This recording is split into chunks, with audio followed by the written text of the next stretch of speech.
Spotted by scan.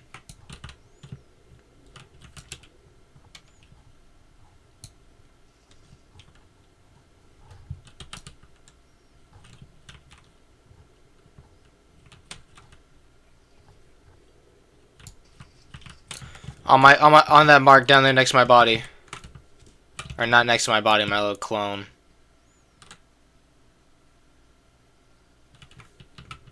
Well, fuck.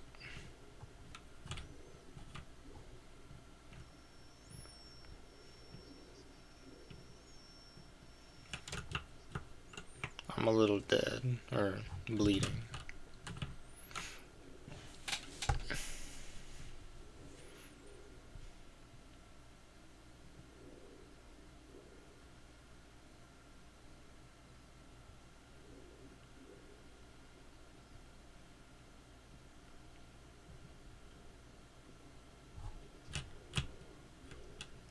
Hey.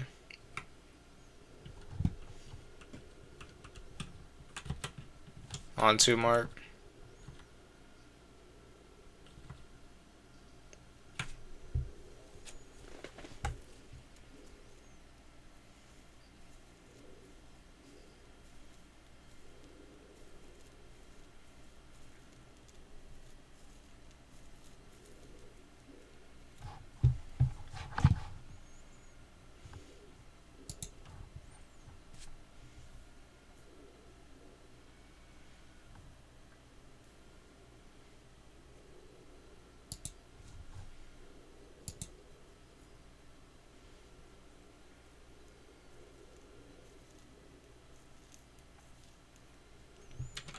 We gon' win or we won't win. We won't win. Oh.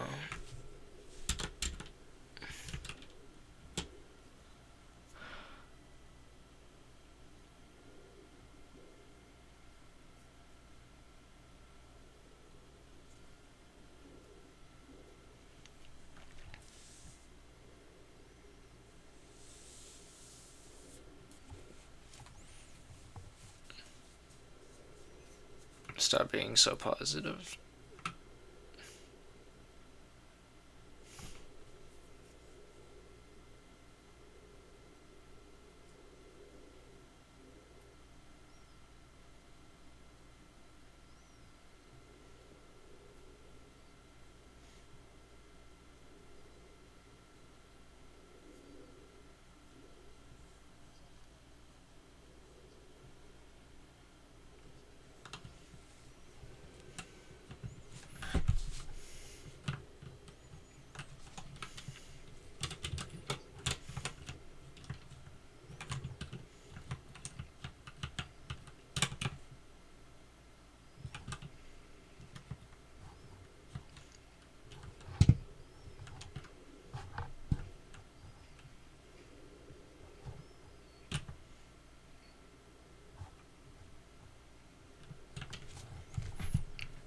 They're dead.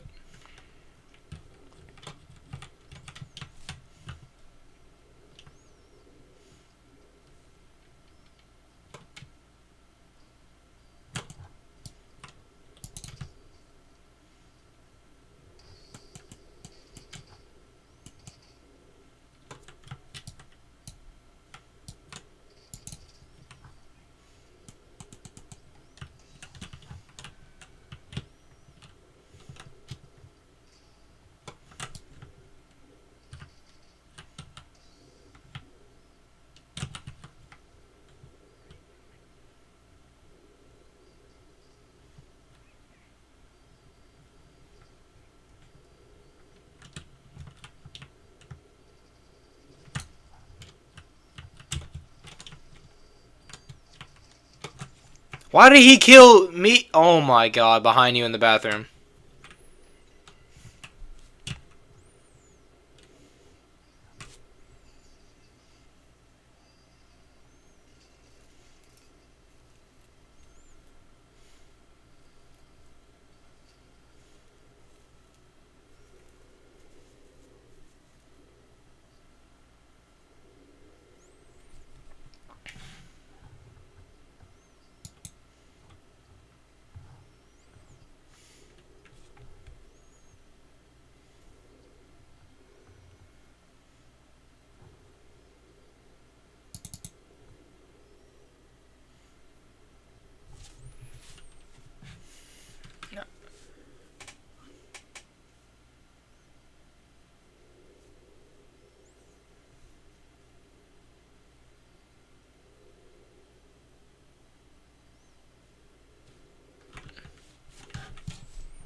Goddamn right. Knock him down.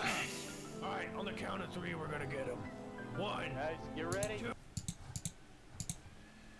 Your first day as a stormtrooper starts with excitement. You imagine yourself serving the mighty Galactic Empire, standing tall in gleaming white armor, bringing law and order to the galaxy while listening to the Emperor's searing voice. But first, let's turn the gears back a bit. You're on your home planet of Lothal and have finally decided that this could be a great job for you. All the cool posters, the glory you could bring, it makes you rather patriotic to bring law and order to the galaxy. When you first enlist, a moody officer will ask your height and weight. Also, don't show up with a jelly donut because that'll lead to you being expelled immediately. Just look at that fool. If you're 1.85 meters tall, you're good, and can proceed to do the Marif test to show how tactically intelligent you are, and how receptive to indoctrination you are. Wait, you shouldn't actually be aware of that. Okay, whatever. Off your ship to the Imperial Academy on Karita. First order after landing, you get to hear a pep talk by the great Emperor Palpatine. How law and order will be enforced through the Stormtrooper Corps. Also, if your name was John before enlisting, well, now it'll be TK-424, or TK-132, or TK-667. See the pattern? And your real name, John, will be a distant whisper and never be heard of again, as your number will be all that your colleagues and superiors will be referring to you as. Next order of things, your shiny new Stormtrooper armor. The symbol of dominance across the galaxy, as Palpatine had said. But reality hits hard the moment you actually put on the armor. Sure, the armor looks cool on propaganda posters, but in practice, it's rather uncomfortable. The chest plate squeezes you like a galactic trash compactor, and the codpiece pinches in places you'd rather not discuss. Sitting in Stormtrooper armor feels like you're always perched on a pile of uneven, slippery plastoid crates. No matter how you adjust, it's just hard plastoid. Long live the days where you could sit at home on your comfy cushioned office chair. Now it's just sitting on this white hard plastoid. It's like the Empire designed it specifically to discourage sitting, as if resting is a rebellion in itself. They also never warn you about the armor's complete lack of bathroom facilities. That's right, no built-in waste disposal system. Try explaining to your superior officer why you need an emergency break during your 12-hour shift guarding an empty corridor. The best you can hope for is finding a sympathetic maintenance droid who will cover for you while you perform the 15-minute ritual of removing enough armor pieces to answer nature's call. Then there's the helmet. Sure, it's great as your all-in-one tool for communication, targeting, and life support, but in reality, well, have you ever had the urge to scratch your nose?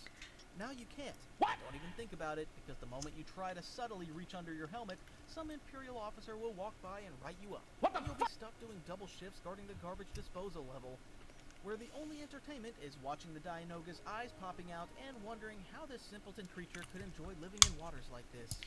And the ventilation? Well, it's great against toxins and such, but by the end of your first week, the inside of your helmet smells like a Jabba's armpit after bathing in the Rancor's mouth.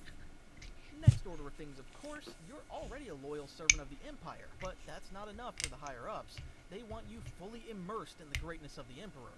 Every day in training, you're treated to inspirational holovids and speeches that make you question how Palpatine's got all this free time to hold all these speeches.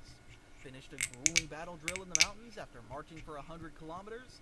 Time for a 30-minute motivational video on how the Empire is bringing order to the galaxy. Had a lousy meal in the cantina? Don't worry, they'll cheer you up with a slideshow of Imperial victories, set to a triumphant orchestral soundtrack. Now, of course you're expecting to go through some hardship in Stormtrooper training. Well, it'll be 10 times worse, because you've never had wilderness training on Karita. The first thing you notice about Karita's forest isn't how lush or serene they look, it's the sounds. Growls, screeches, and unsettling noises that scream, "Stay away!" You think you'll be tracking enemy troops or setting up ambush points, but the real training is learning how not to become lunch. Of course, you wouldn't be expecting cute little loft cats, but the instructors have a favorite game they call Release the Rancor. Well, it's not like they specifically released them, but they're all over Karita, alright? Watching a massive beast eat one of your squad mates isn't just horrifying, it's a clear message. If you don't run faster, aim better, and think smarter, you're next. Every sound in the forest becomes a potential death knell. That twig snapping could be a rebel, could be your squad mate, or it could be the Rancor sneaking up for round 2. Survival of the fittest was on a whole new level here. Next up was the desert warfare simulations, and here we really need to talk about the sand. It's not just on the ground, it's in your boots, your gloves, your blaster, and somehow your lunch.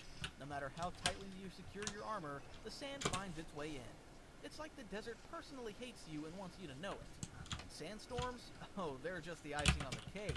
Your instructors call them great learning opportunities, but all you're learning is how little visibility you need to accidentally trip over a fellow trooper. And to be fully fleshed out and ready for any scenario, you're also trained in underwater combat and even snowy terrains. And guess what you get to do after completing this training? You surely know. Yep, yet another great speech of the heroic Palpatine in front of his great statue. 4 years of this, and you'll be a fully trained stormtrooper ready to face the world. Surely.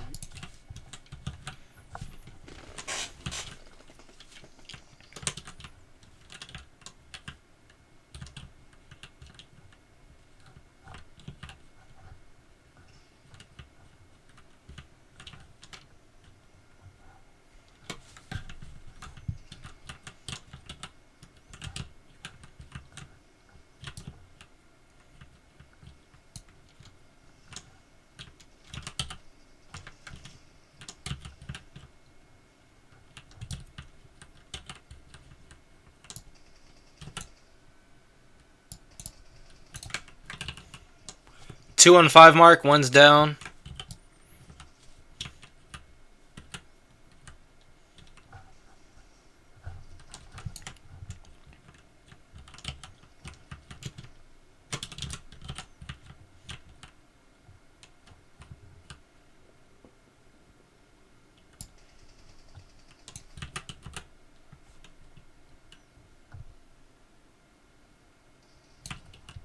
Beautiful.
You're expecting that you'll be going to battles now, fighting resistance, bringing order to the galaxy, and removing scum and villainy from the streets, but boy will you be disappointed, as the most important thing is apparently guard duty.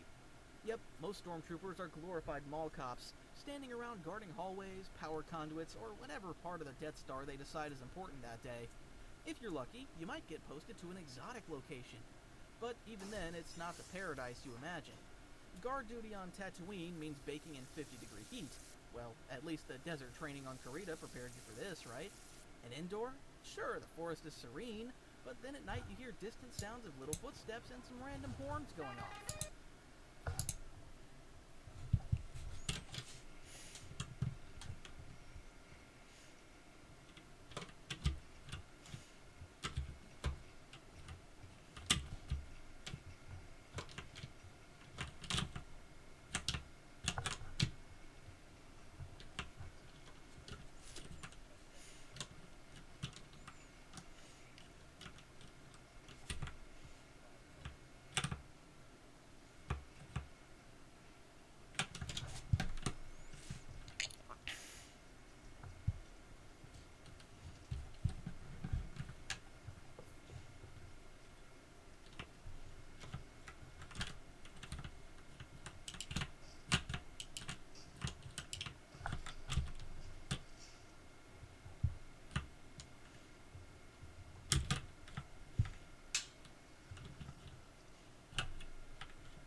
Camping upstairs. Truly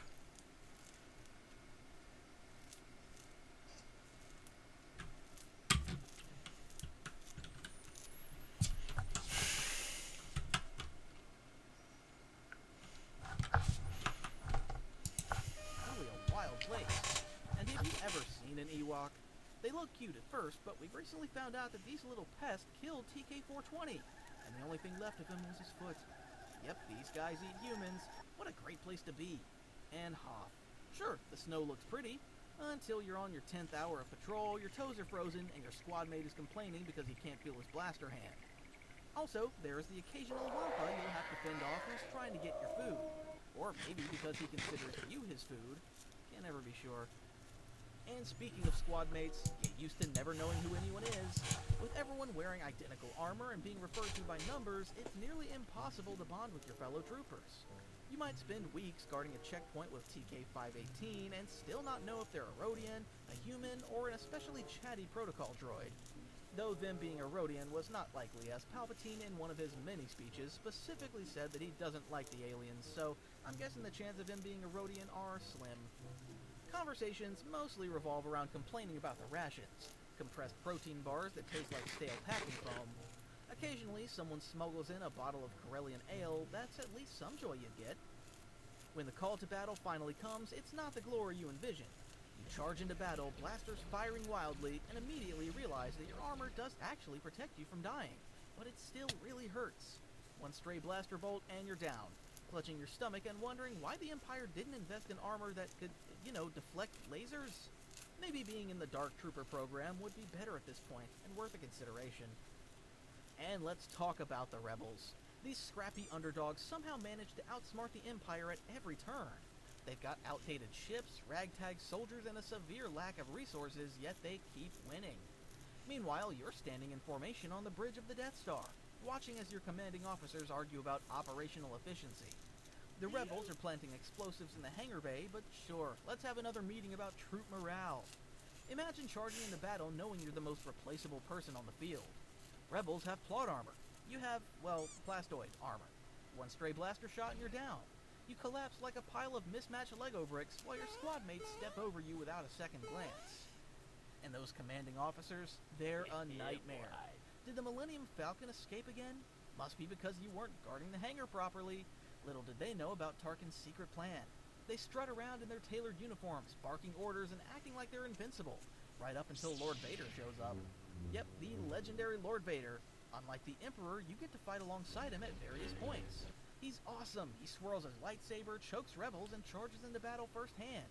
He's literally the poster child, and every trooper just loves him.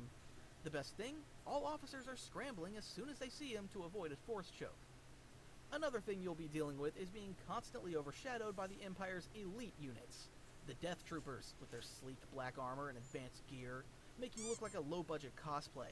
It's even said that they undergo surgical enhancements to gain even more of an edge. As if being 2 meters tall wasn't already enough of an advantage. And Shore Troopers. Oh, these plucky guys.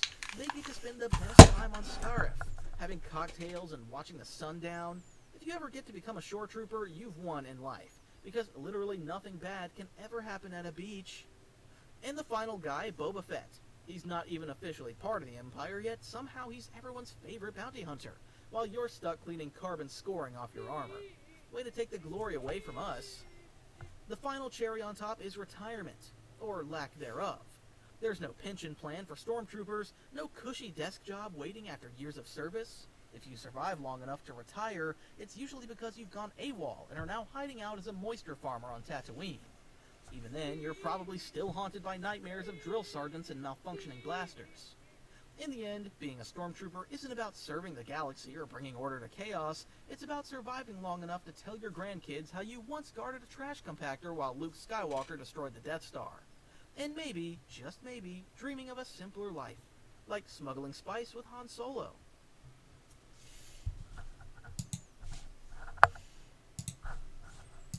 The standard stormtroopers formed the backbone of the Galactic Empire's military might. Descended from the Republic's clone troopers, these soldiers represented the transition from the Clone Wars to the era of Imperial dominance. Unlike their clone predecessors, stormtroopers were primarily recruited